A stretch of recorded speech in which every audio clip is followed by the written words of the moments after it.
bring in Arkansas Republican Senator Tom Cotton. Senator, Liz Cheney often held the same kind of beliefs on foreign policy that you do. The fact that she's endorsing Vice President Harris, what do you think that means, big picture?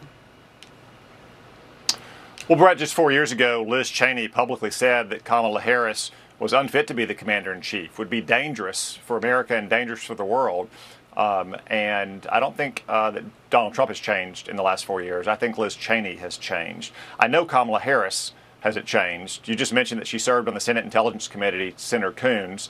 I served with her there for 4 years. I can tell you she was just as naive and reckless in private on that committee as she is as the vice president and as a presidential candidate. At every turn, Kamala Harris and Joe Biden have made the world more dangerous.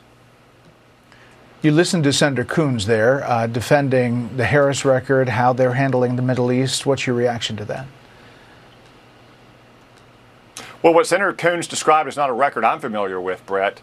From the very beginning of Israel's fight against bloodthirsty Iranian-backed terrorists a year ago, President Biden and Vice President Harris has put more pressure on Israel than they put on Hamas or Hezbollah or Iran.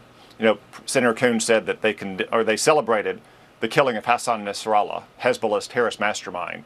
That was the very same day they both called for a ceasefire against Hezbollah. Once again, they're putting pressure on Israel not to mount a vigorous retaliatory strike against Iran after Iran has launched almost 200 ballistic missiles at innocent civilian populations in Israel. They imposed a de facto arms embargo on many categories of weapons earlier this year. They've insisted that they're not helping Israel with intelligence sharing against Hezbollah. Even today, the Biden administration took the side of the anti-Semitic United Nations over Israel. That's the opposite of what we should be doing, which is what President Trump did 4 years, backing Israel to the hilt and letting Israel win.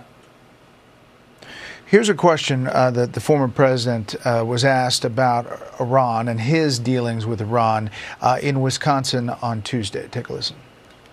Do you believe that you should have been tougher on Iran after they had launched ballistic missiles in 2020 on U.S. forces in Iraq, leaving more than 100 U.S. soldiers injured? So, first of all, injured. What does injured mean? Injured means you mean because they had a headache, because the bombs never hit the fort.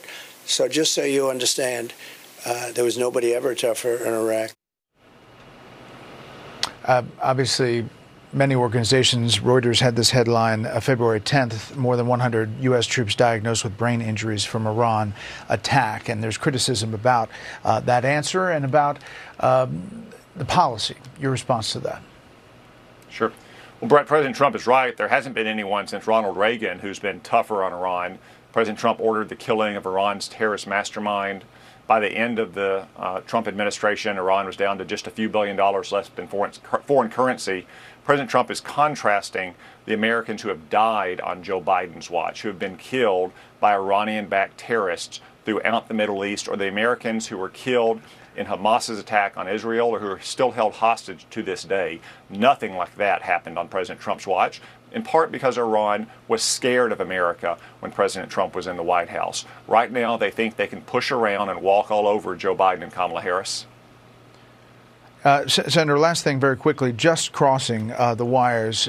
This is AP, a source, the union for 45,000 U.S. dock workers agreed to suspend the strike until January 15th to provide some time to negotiate a new contract. That's a long time. This brings an end, at least for the temporary time, to these port strikes that could have been crippling. Your reaction to that?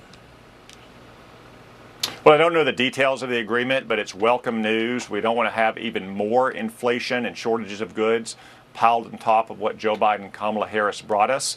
So I hope they can reach a long-term agreement that is both satisfactory to the workers and to the port owners and operators. Okay, Senator Cotton, thanks. Thanks for dealing with the breaking news as well. We appreciate it in our Issues Forum.